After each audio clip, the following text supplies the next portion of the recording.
हरे कृष्णा। आप सभी का दिन शुभ और मंगलमय हो। आज की इस वीडियो में आइए जानते हैं साल 2025 में भादो महीने के शुक्ल पक्ष में पड़ने वाली प्रदोष व्रत की तिथि और शुभ मुहूर्त यानी प्रदोष काल के समय के बारे में। इस बार त्रयोदशी तिथि 5 सितंबर शुक्रवार को सुबह 4:09 से शुरू हो रही है, जिसका समापन 6 सितंबर शनिवार को सुबह 3:12 पर होगा। ऐसे में इस बार प्रदोष व्रत 5 सितंबर दिन शुक्रवार को रहेगा और यह शुक्र प्रदोष व्रत होगा। इस दिन ब्रह्म मुहूर्त सुबह 4:38 से 5:26 पर रहेगा। सूर्योदय होगा सुबह 6:14 पर और सूर्यास्त होगा शाम के समय 6:36 पर। इस दिन श्रवण नक्षत्र का शुभ योग रात्रि के 11:38 तक रहेगा।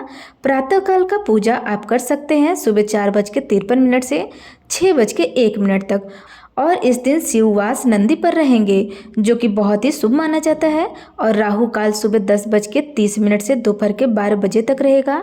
शिववास नंदी पर होने के कारण आपकी यदि कोई मनोकामनाएं हो तो आप प्रदोष काल के समय शिवलिंग पर केवल 1 लोटा जल अर्पित करके सच्चे मन से ओम नमः शिवाय मंत्र का जाप करते हैं और अपनी मनोकामनाएं की प्रार्थना करते हैं तो आपकी मनोकामनाएं शीघ्र ही पूर्ण हो जाती है।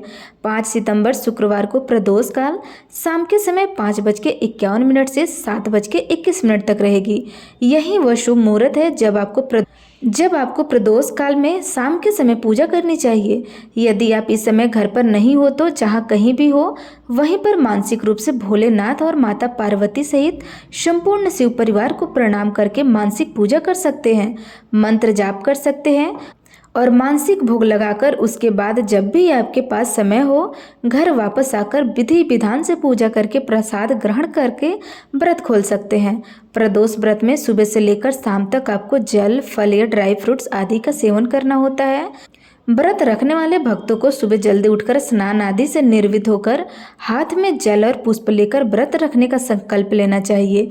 फिर सुबह संकल्प लेकर आप साधारण विधि से पूजा कर सकते हैं। समय हो तो कथा और आरती भी सुबह जरूर करें। दिन भर व्रत रखें। शाम को प्रदोष काल के समय हो सके तो आसपास मंदिर में जाकर शिवलिंग का पूजन अभिषेक करें। शिवलिंग पर चंदन, बेलपत्र, भांग, धतूरा, बेलपत्र, समीपत्र या 108 अक्षत या 108 साबुत हरे मूंग, इसमें जो भी सामग्री आपको मिल जाए वो अर्पित करें और सच्चे मन से आप शिव चालीसा का, महामृत्युंजय मंत्र का या ओम नमः शिवाय मंत्र का पाठ करें या सुन सकते हैं और कथा का पाठ अवश्य करें। बिना कथा के कोई भी व्रत अधूरा माना जाता है और जो लोग व्रत रखने में सामर्थ्य नहीं है वे भी इस दिन प्रदोष काल में शिव जी का पूजन कर सकते हैं और कथा सुन सकते हैं। इसके बाद माता पार्वती की पूजा करें। श्रृंगार की सामग्री माता पार्वती को अर्पित करें। मंदिर में कुछ दान दक्षिणा अर्पित करें या फिर किसी निर्धन व्यक्ति को दान की सामग्री दान में दे और इसके बाद आप भगवान शिव को खीर का भोग लगाएं। खीर के अलावा फलों के जूस, ड्राई फ्रूट्स का भोग भगवान को अर्पित कर सकते हैं और उसी को प्रसाद रूप में आपको भी ग्रहण करना चाहिए। और जो लोग इस दिन नमक का सेवन करना चाहते हो उन्हें केवल सेंधा नमक से बनी हुई फलाहारी जैसे आलू, कुट्टू या लौकी आदि का सेवन करना चाहिए। और अगले दिन इस व्रत में अन्न ग्रहण किया जाता है तो अगले दिन सुबह सूर्योदय के बाद आप व्रत खोल सकते हैं। भूलकर भी इस दिन नाखून, बाल इत्यादि ना काटें, किसी का अपमान ना करें। यह थी आज की वीडियो। उम्मीद है आपको अच्छी लगी होगी।